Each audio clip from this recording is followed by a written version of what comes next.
There she is. Yeah. Took me off the screen.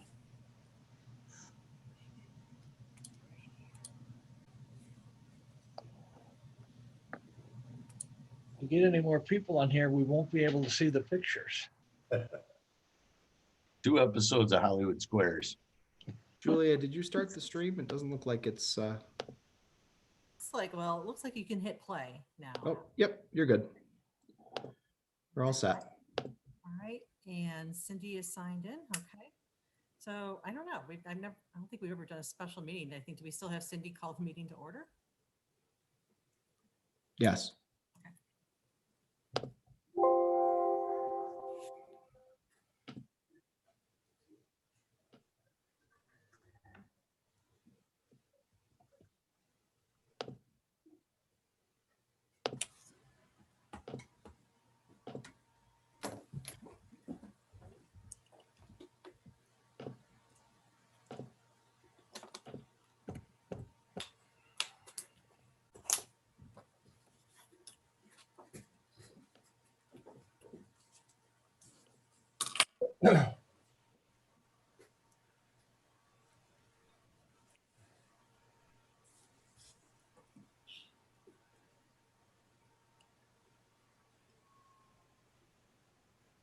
What now?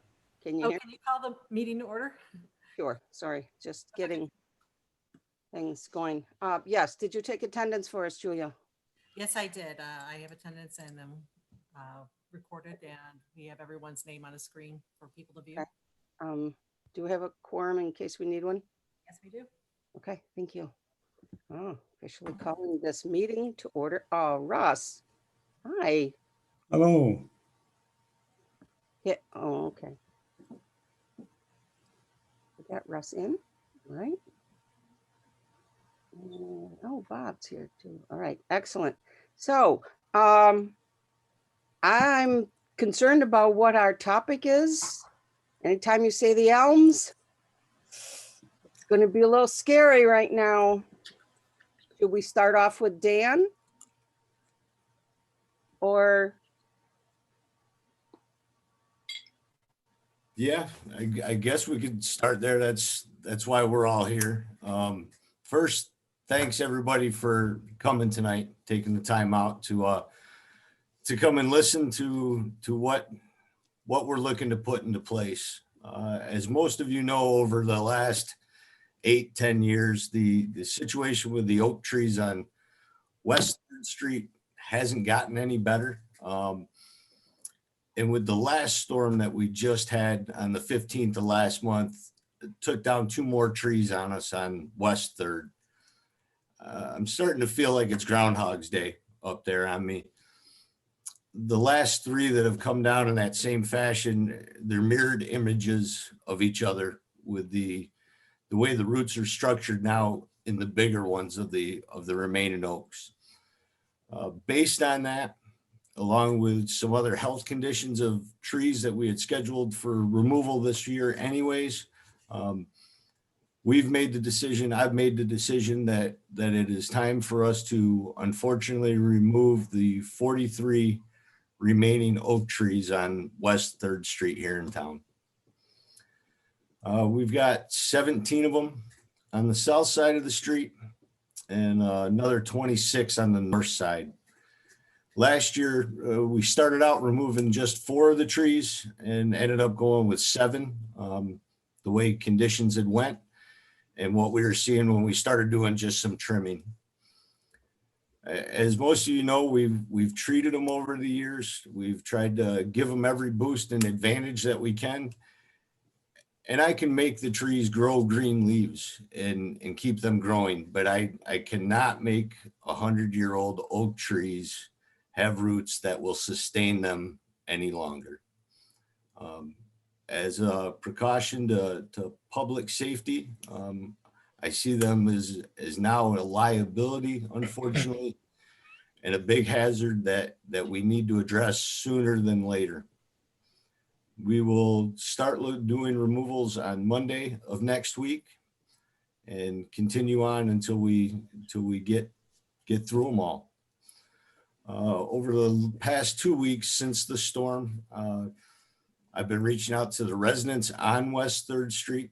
I contacted just about all of them. There's 2 or 3 I haven't contacted yet. And those are ones that actually don't have any trees left in front of their house. We've already removed those. It's been a mixed bag of acceptance.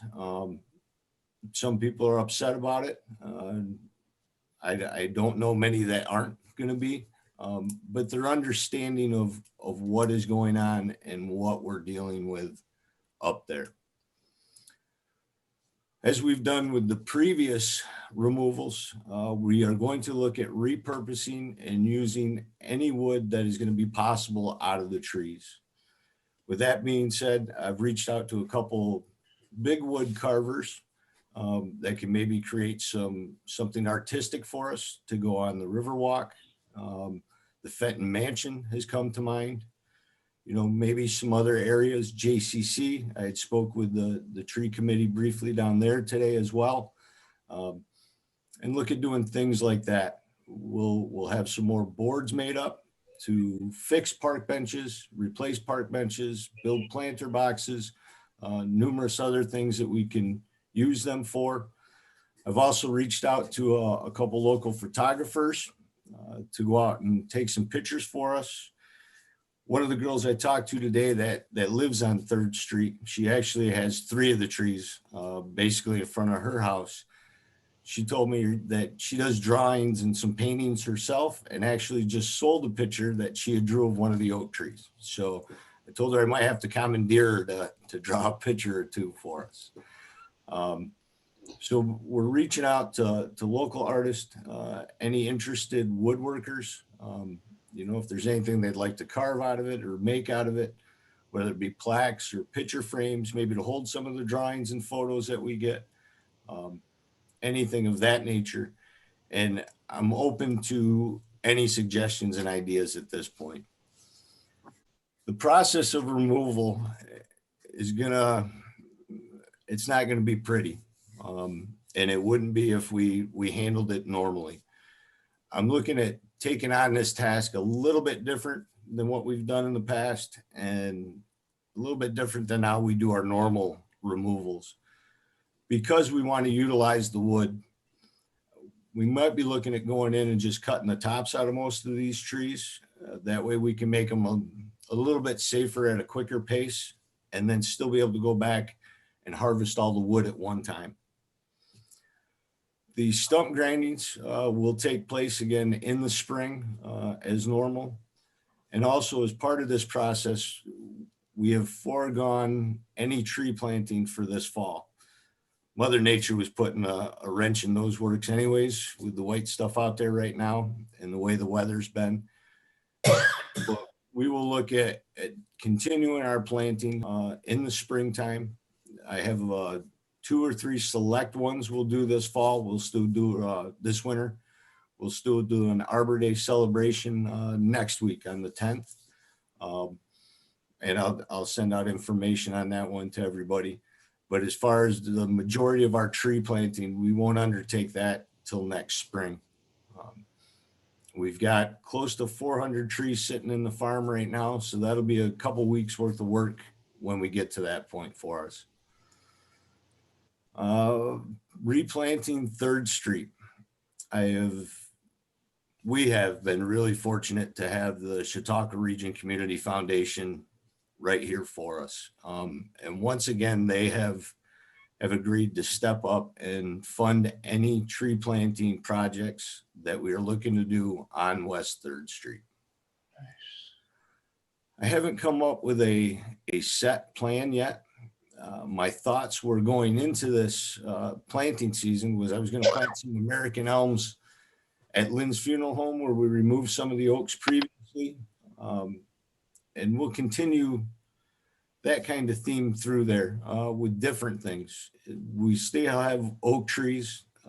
There will be 2 remaining that we don't cut down that have been planted in the last 10 years. So there's 2 small ones, one on the south side and one on the north side, close to Lake and Avenue. So maybe that middle stretch there with the churches, we might keep that with oaks. as they've been known as the cathedral oaks over the years. And then look at incorporating some new stuff. We'll still look at creating a canopy situation there, but it will definitely be different than what we've been used to for the last 100 years they've been sitting there. So I know this is a real big decision that has been made. I feel extremely confident in making the decision that I'm making in removing these trees. It's something that most of you know has been on my mind and in your minds for a long, long time. But now is the time to realize that they've served their purpose. They've been a great backdrop and thoroughfare for us for many years. And unfortunately, we have to look at making that change and getting those out of there. So. Good, Dan. Yep. We have trusted your judgment for so long and it's never gone wrong on us. So we will trust your judgment right here in this. None of us want to see those go, but 100-year-old trees, those roots cannot grow into the sidewalks and the lawns and under the streets anymore to sustain those poor old oaks. What are you going to do? I would like to see, I'd hate to see this go, but we got to do it. I'd like to see maybe a large wham bam celebration, not a quiet thing. These guys can't go quietly. You know what I mean? Because people have loved them for so long that if we put out the information on how they aren't going to live any longer, they're just going to start falling on your houses or maybe your cars you're driving by, you know, that if we get that kind of information out there. And then I love the ideas of the carvings. Please, somebody take this, make this a permanent piece somewhere. I love that. Dan, a couple questions. Do you think the terrace is wide enough for those young oaks to, because I know you don't want to plant any more oaks because of the terraces and we don't have enough space for oaks, but I talked to Jan about having the largest possible tree that we can that has a canopy for the amount of terrace that's available. And Dan, you discussed perhaps a system to get those roots to go parallel to the street and the sidewalk rather than underneath the street and the sidewalk. So number one, what's the status of those young oaks, those two young oaks, and what species are we talking about? Before they were all oaks, and I don't think you want to put you don't want to put just one species in there. You want to have several species, and how tall can we expect them to be for the size of or the width of that terrace, the amount of soil that we have to work with. Right. What we're looking at, what we've got now, I had said two, but there's three smaller trees that we planted over the years. The one closest to the funeral home on the south side is a variety of white oak. And then the other two are red oaks. But there are also varieties of both of those that'll never get to be half the size of what we're looking at now. The oak trees that are there were just our traditional native pin oaks and red oaks. Which get up to 150, 200 feet tall, you know, as big as mountains like those ones are right there. So these newer varieties, we're looking at a 50 to maybe 55 foot maximum on these over their lifespan. So you're talking 30, 40, 50 years down the road. What we're hoping is they're growing at a faster rate and when they're younger, and then everything slows down. Acorns have always been a concern there as well. So you're looking at the varieties we plant now won't even produce any acorns for 20 to 25 years. So that helps with the growth rate because they're not putting stuff out and their energy out into the fruit. So are you talking about having different varieties of oak up and down that street? Not completely, no. Like I said, You mentioned elm. I'd like to plant some American elms down through there. We've had a lot of luck with the tulip trees lately. And all these trees are getting to be about the same mature size, 45 to 55 feet tall at maturity. So again, we're looking at half of the total size of what we have existing up there now. Ginkgo trees are another one that come to mind. I'd like to take a lot of things into consideration here. You know, what overall size is going to be, shape and color. And then be able to transition that. That's a long stretch of road that now is going to be an open slate for us to work with, and can mold it any way we'd like. So the oaks have a great winter color, and beautiful green color in the summertime, but now we can create multiple colors going through down there and still have it not just without any rhyme or reason anywhere. Two of the churches I spoke with today, I've left open with them, you know, I'm open to any suggestions from anybody, and see what we come up with. I've offered that if they would like to come out and replant, I think the replanting of this street should be a big celebration, like you were talking about, Cindy. And I think we'll have a lot of support for that. David mentioned some of the infrastructure. I'm looking into some tiles that are made now that actually help control which way the roots grow.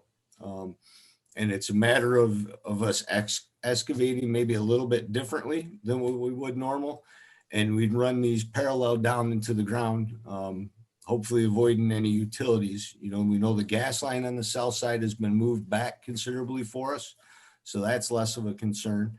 And then there will not be, in 1985, when the inventory was done, we had close to 70 oak trees on that street. My guess is before that time, there was probably even more than that. You look at the one stretch on the north side between Catlin and Cook, and there's 7 trees together in that stretch alone. That stretch will probably have 3, maybe 4 trees, not 7. So that alone is going to give the root space for these trees to grow double what they have right now, you know. So we're looking at all kinds of different options. I'm doing some research the best I can with some new things that are out there. Maybe some different pavement ideas to help with that, and create everything a little bit smoother on a transition through the whole stretch of the street. So. Okay, I like it. You know what? That brings up a good thought.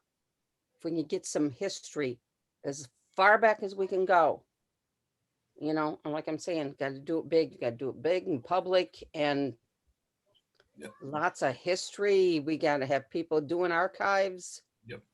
Yeah, I've seen some photos, and I know there's one at the BPU. The bridge was done in 1927. And there's some pictures where you can't even see the trees in the pictures yet. And then there's other ones you can see them as smaller trees. My plan over the weekend is to have something written up that we will submit to the Post Journal and get out to the public.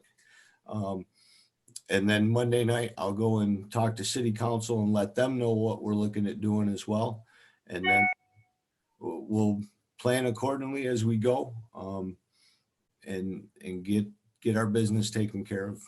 It would seem to me that we need to get something in the paper before you start cutting those trees down, so there's not a huge shock. Yes. So there's been a warning that this is coming, so people aren't driving down that street going and seeing 43 stumps. And No. I think we need to be That's gonna aware of. happen. That'll happen anyway, Dave. You know how people are. No, I know it will, but I mean, I think we need to do, in terms of preparing the people at least that read the newspaper. Yep. So, Yep. oh God, Chris, the historian, she looks like she's got good stuff. So shouldn't you go with city council before you go with Post Journal? Well, I'll have something written up Monday night, and I'll submit that to council for their viewing as well. Okay. And then probably have something final. I've already reached out to the Post Journal, and let them know that I'm looking at doing something like this over there, and let them know that I will supply them information and an article to have. Right, the correct information. Yeah. All right, That Dennis the other day in regards to that. So Chris, we can get the right stuff out to them. what are you digging in? I was looking I'm a member of Bethel Lutheran, the first church pass on the other side across from Lynn's. And Bethel has been there since 1926 or something.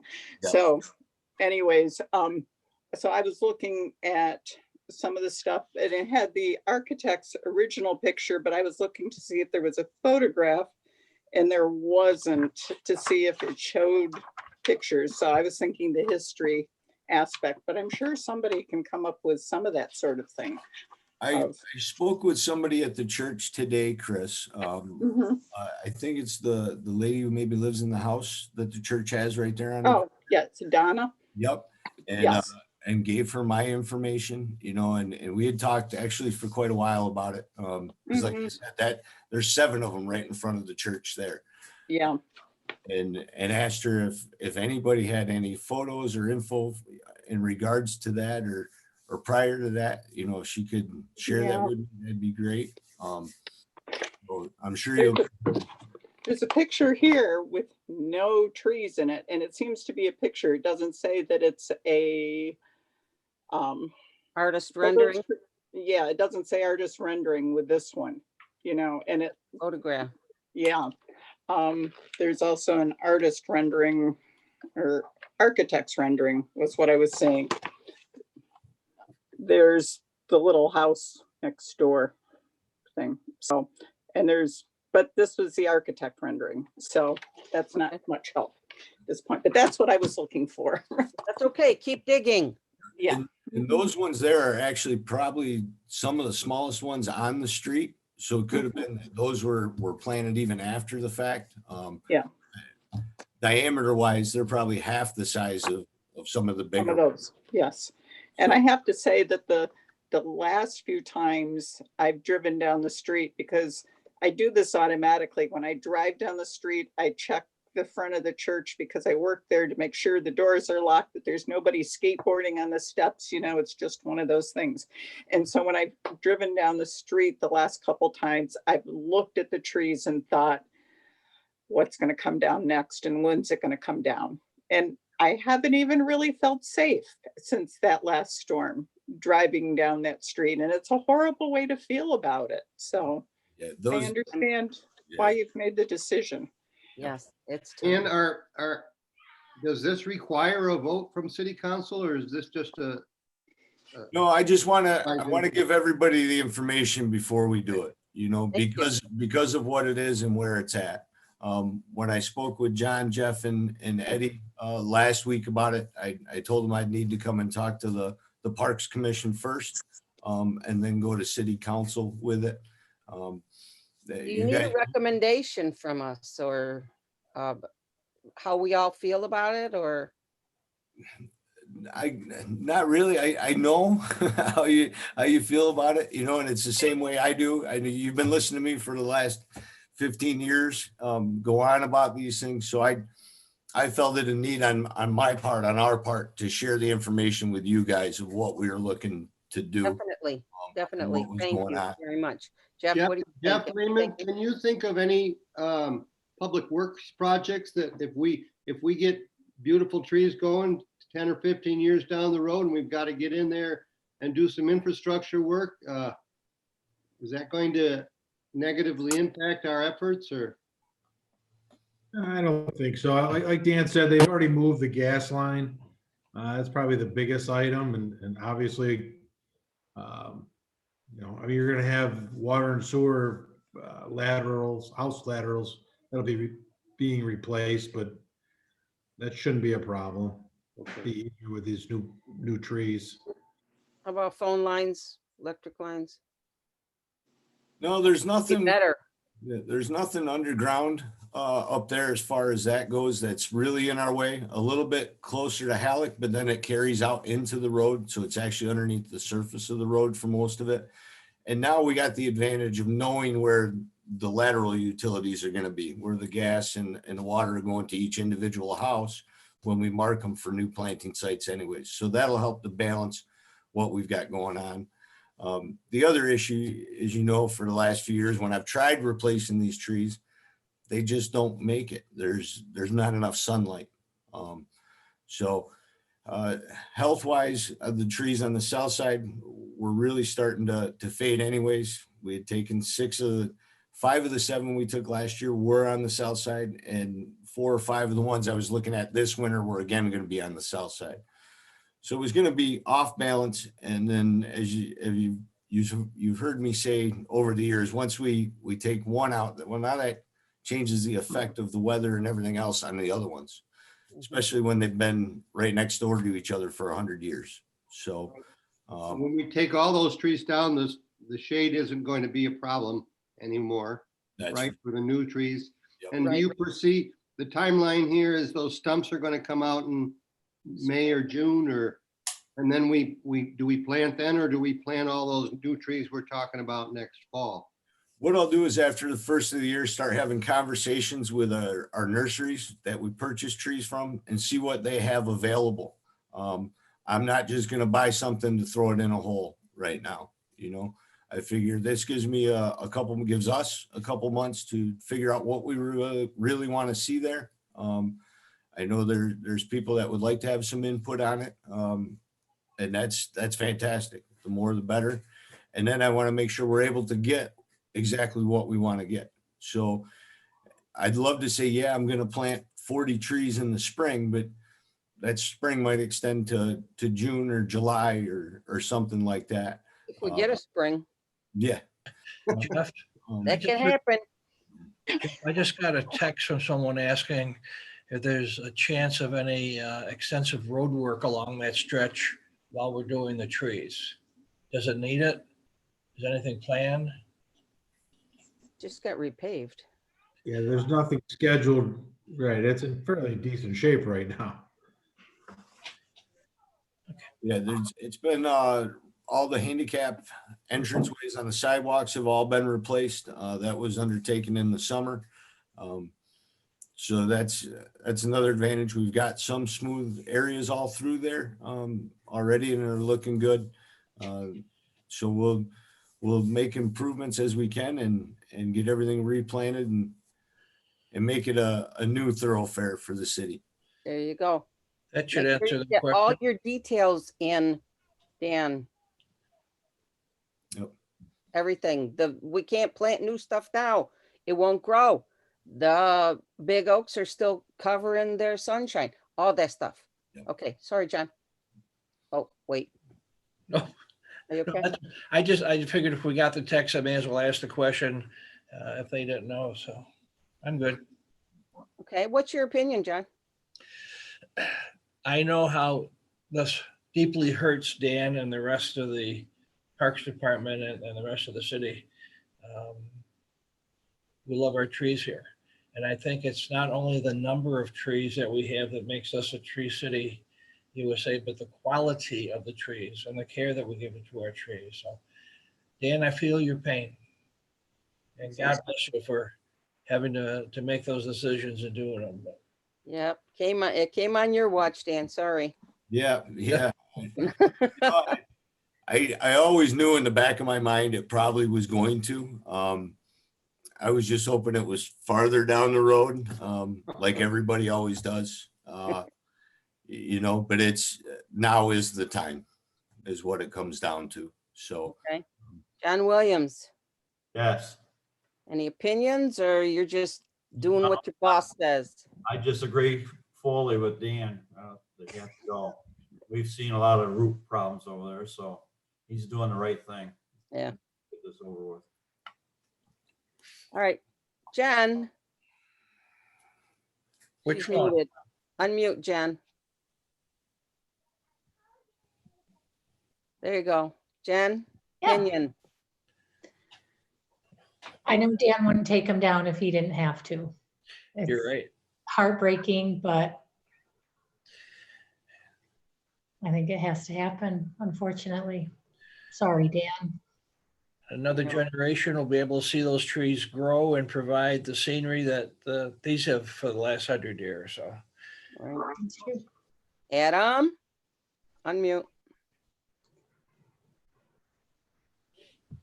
I drove down and I saw that man's garage with the tree that fell on it and like how easily it was destroyed by that branch. And so it's pretty clear how dangerous they could be. And so it's that made it pretty clear how right the choice is to take them down, even as difficult as it is to take them down. So, but at the same time, you know, the new trees will be planted, and maybe in 100 years, somebody in this same committee will be opening up a picture of the churches and say, well, there were no trees here in 2021, and they might have, you know, 45, 55-foot trees, you know, hanging over that street, looking beautiful like they have for the last 100 years. So, Good thought. Good thought. I like that. Mhm. David Reinhardt Anderson, we got you. Hold on. Hello. Hey. I agree, obviously with Dan. Sad to see him go. I live over on the north side, and Euclid Street over off Lakeview has a nice little center island, I guess.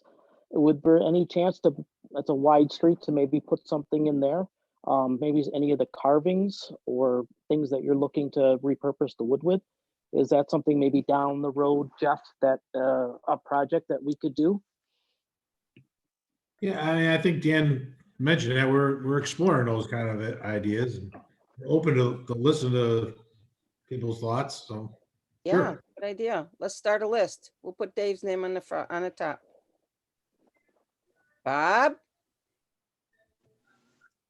Oh, It's my neighborhood, it's my district, and I say cut them down before somebody gets hurt. We can replace cars, we can replace houses, but not people. It's time.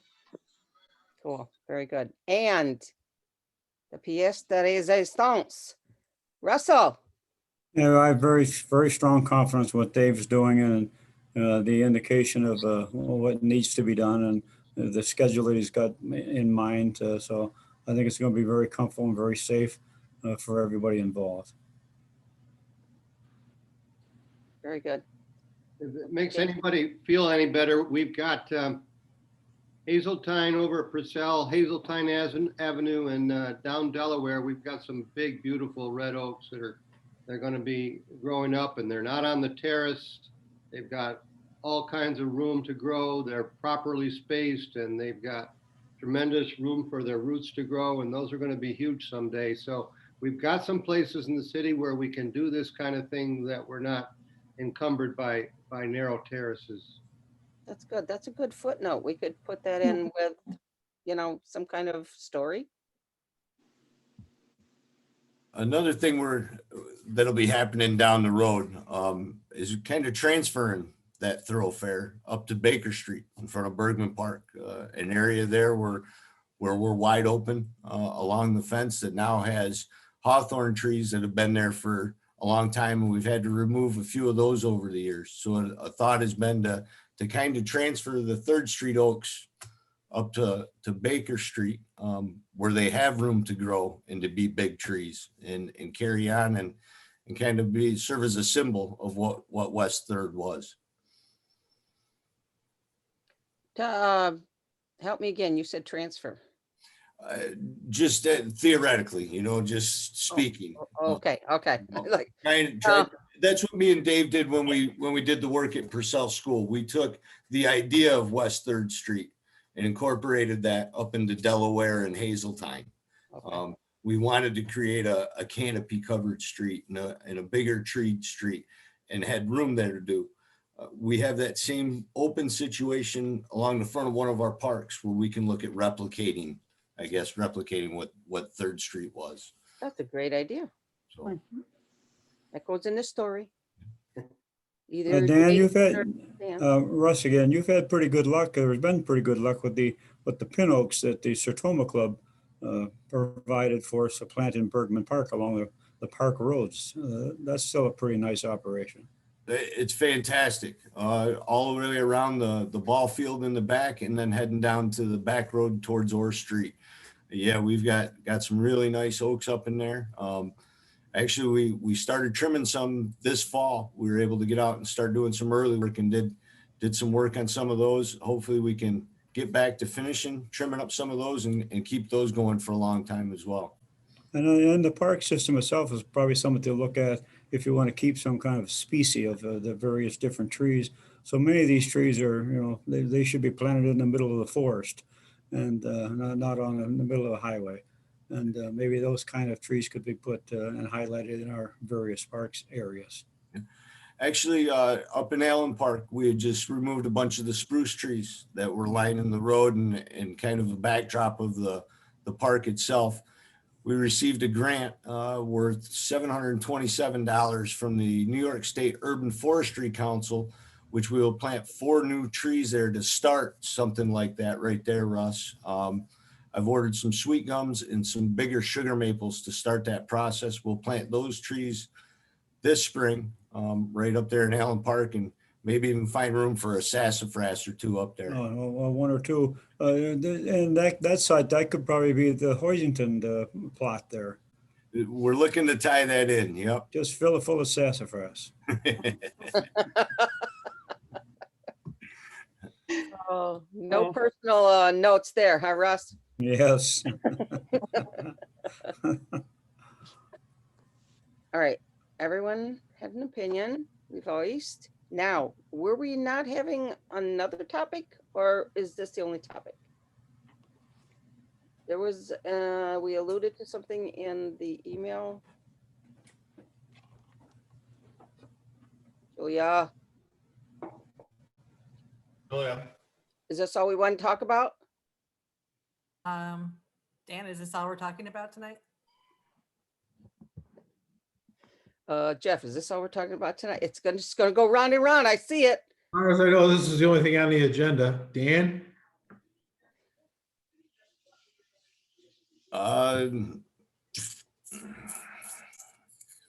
You don't have to make anything up. We're just checking. Yeah, I know. I know. My focus has really been on the trees, and I really appreciate you taking the time to listen to me tonight, and your opinions really mean a lot to me, and have over the years. There is something else though, that there was a city council meeting last week. I'm sure some of you have been aware of one of the decisions that's been made, and the concerns that some of us have regarding that. So we wanted to make that known,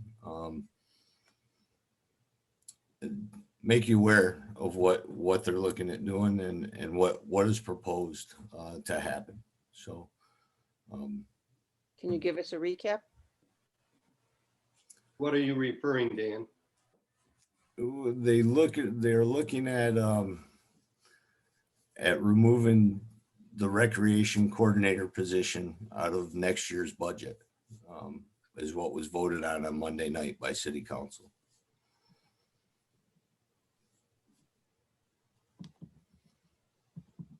And that would mean Julia? Yep. Julia's position.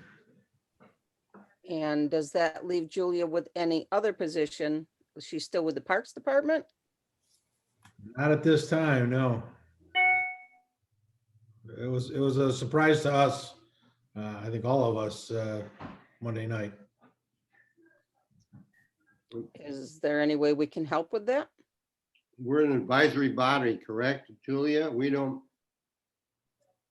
Can we make a statement or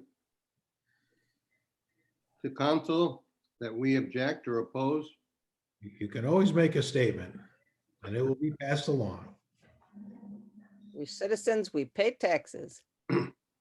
Well, Do they have any justification for why they picked that position? I mean, I'll be honest, I can imagine that there probably isn't as much recreation going on the past couple months, but that doesn't mean there isn't going to be recreation going on in 2021. And again, this wasn't my decision or my recommendation, but the thought pattern is that the budget right now is based on COVID going on for the bulk of the year, and they've pretty much canceled all of those type of programs for 2021. You know, whether or not it comes back or not. Yeah. I'm hoping it does. We all hope it all comes back. It's, as of right now, it's just not not being planned for it. Kind of looking to go forward with the way we had to this year. I'm sorry, but doesn't Julia do a heck of a lot more than that? Come on, Jules. So, I mean, there are some activities that had the budget not been changed for this year for the emergency situation that we could have done. We could have had softball league, we could have had the city rec league and other things, but because the budget had been changed this year, we didn't go forward with that. So these were things we were thinking we could still do in 2021, had ideas that we discussed about other programs and activities. So the difficulty is that we run into is because of the nature of my job title and as a union employee, there are other things I do. I, within this position, and I don't know, Jeff and Dan, how much you want me to get into it. No, But that's okay. That's okay. But there are other things. yeah, I mean, a big thing is that I am the person who collects the park fees, which we presume that we would probably be collecting some park fees. I assumed that, without being told, that we would be renting pavilions again. So if you don't have the person to collect park fees working anymore because you've cut that position, you can't collect any of the park fees for anything. So, and I asked Ryan Thompson, the city comptroller, well, how much was budgeted for park fees? And he said it was around 45,000, but about roughly half of that is the Tark Skunks lease. So maybe around $25,000 in revenues that would not be realized. So there's that issue. So right there, you're not saving as much money on cutting this title. Plus, it's like, if anybody's looking at using our parks, we can't reserve them out. There's no one to make reservations. There's no one to schedule fields. No one to schedule events or programs for any group. So I think people could still use the parks, but they're just kind of can go there and walk around and use the playground. And if the fields are available, they can use the fields, but it's not like we can do scheduled use of the parks because the person who would be doing that has been cut. So it's a difficult position, especially like, the city rec youth baseball program was in a city budget. But if they've cut that position, there's no one to run that program now. That can't be run. So we're talking about no leagues of any kind. Basically, I don't know how anybody could really do a league other than take a chance on showing up and that, the Cal Ripken field's available or the Babe Ruth field's available and they try to do their games. I just, it's a very difficult thing, I think, for the users of our park system. Obviously, I personally, it's just stressing to me, but I think it's more distressing for our community that depends on our parks for so much. So, and, at this point, I understand that, this could be a this year thing. I don't know if they would look at putting the position back in the 2022 budget. I don't know. I'm not a city council person. There was no discussion on why they're doing this. We can all take our guesses and probably be accurate, but. What does the union say? Can't say. That's okay if you can't. As the union president, that's why I defer to him if he wants to say anything. So. Unfortunately, on a union stance right now, there's not much we can do. It's management discretion. Right. Can you change the title and the description? Again, that's up to the city council, so You can't make suggestions from a union standpoint? I don't know, look into it. Yeah. Just wonder if we should make a motion or go on record as either objecting to this or urging the council that this is a temporary decision, that as soon as the COVID conditions allow, that this recreation director be reinstated as a position in the city budget. But I think it behooves us to say something. I don't think we should be silent on this at all. I agree, Dave. How about a part-time position? I agree with that. I mean, I think it's short-sighted to completely eliminate a position. It always takes more time and money to get something started again, and you run the risk of not getting it started again the way it should be. And we can all hope that COVID isn't going to last forever. There are things that Julia could be doing in the meantime. If, for example, she wanted to work part-time or whatever, she could be handling, like she said, the um, scheduling of parks and the fees and all that. I think because the city council passed the budget, I don't think that I don't know if they can go back and make that kind of amendment after the fact. I don't know how it works.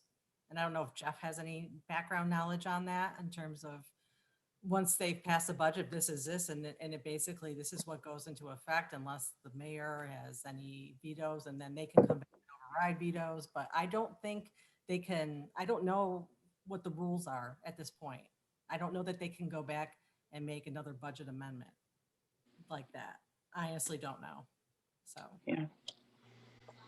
And I don't know, Jeff, if you've had any previous experience with the city budgets, and no either. I'm not sure. The mayor can veto line items in the budget. Yes. So he has the right to veto that. But then how it works from the city council standpoint at the end, I don't know.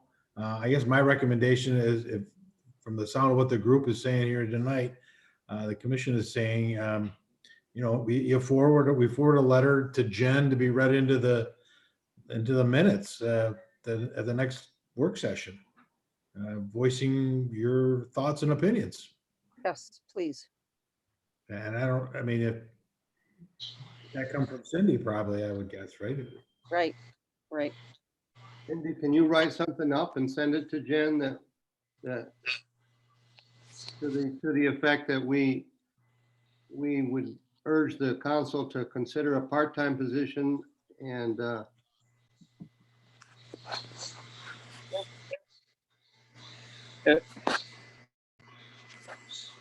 It sounds like she could generate her salary just with the permits and leagues and stuff.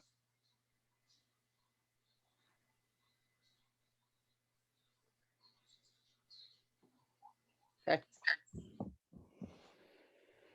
Yikes.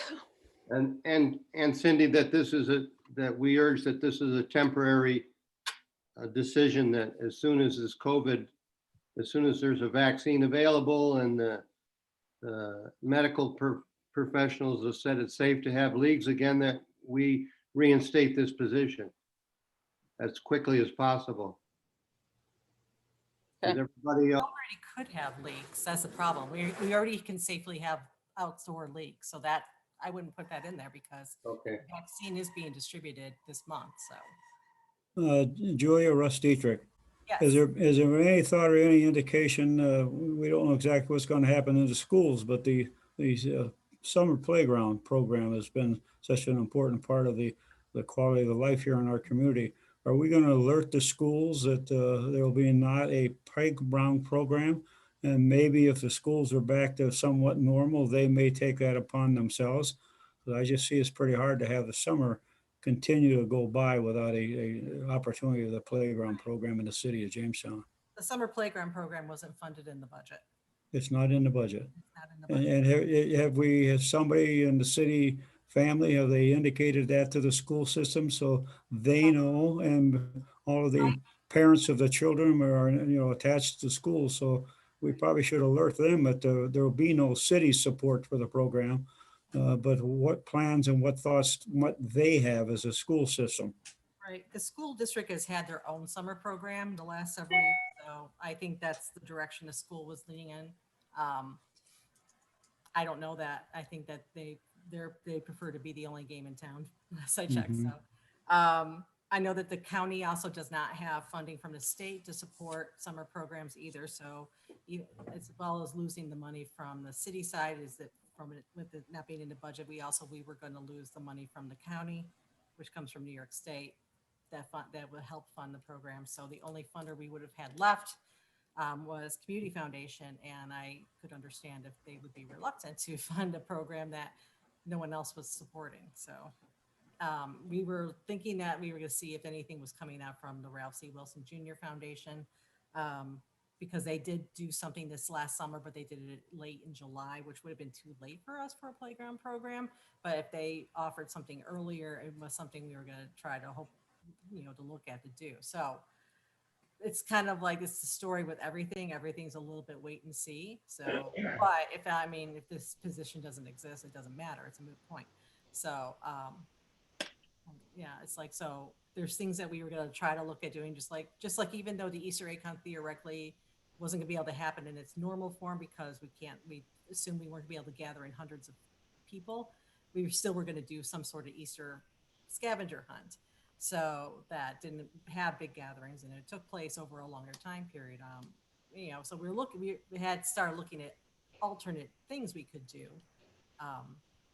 If we go back, COVID. So, it's like, and that's a trick. It's like, we're kind of like we lose some weeks here of planning because we just don't know what's going to happen. And it might end up, if I'm not in a job, it's unfortunately not my concern. And there's nothing we can do, because of how, you can't reassign my duties as my title stands because there's no one else who's passed the recreation coordinator civil service test. And I don't know if there's anybody else in my union that would be interested in it. So.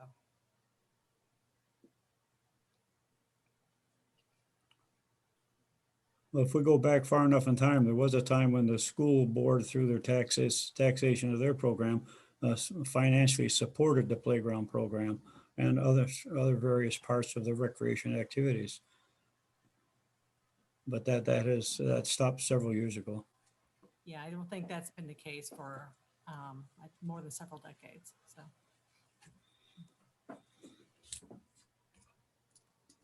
Okay, put our thinking caps on and guys think of other things that we can put in the letter. Let me know immediately. Cindy, are you willing to do that? Urge them that we reinstate this as soon as possible and that perhaps there's a chance that it could go part-time?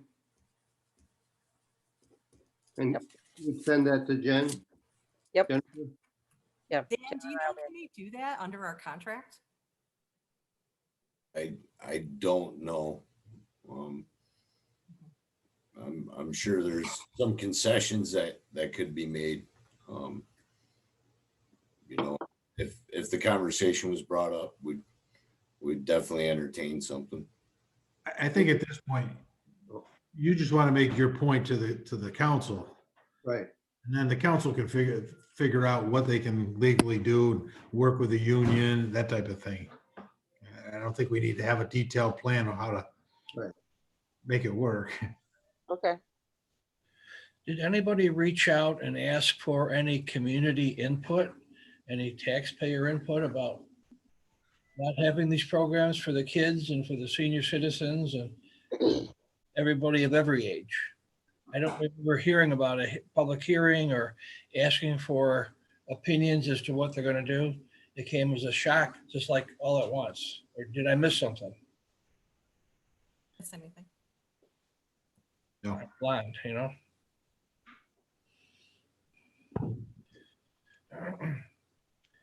I know our options are limited, but I think we need to take the options that are available to us and let them know how this commission feels.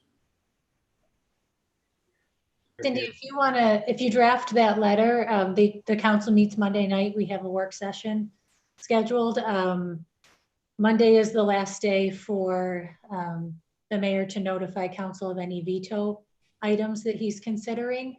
They have until the 15th to pass the budget. If they choose, if he should veto any item in the budget and they choose to override, they need a 2/3 majority to override. Otherwise, it would revert back to the originally executive budget. So. Okay. Got it. Dang. And on that note, It's all a lot for one night. that is, We need a motion to adjourn? yeah, anything for the good. John, before you say motion to adjourn. Are we ready for it or? No, we're not ready for it. I just want to say thank you for calling this session. This is important stuff, and I am so glad that I found out from you before we read it in the paper. Thank I all just of you. want to comment, we're very glad and very fortunate we have Dan on our staff. Yes, Great job. Thank you. and Julia. Amen. Yes. Okay. Power? Let's see, I think it's motion to adjourn. All in favor? Aye, aye, aye, aye. Aye. All right, everybody have a good night. Right. Julia, thank you.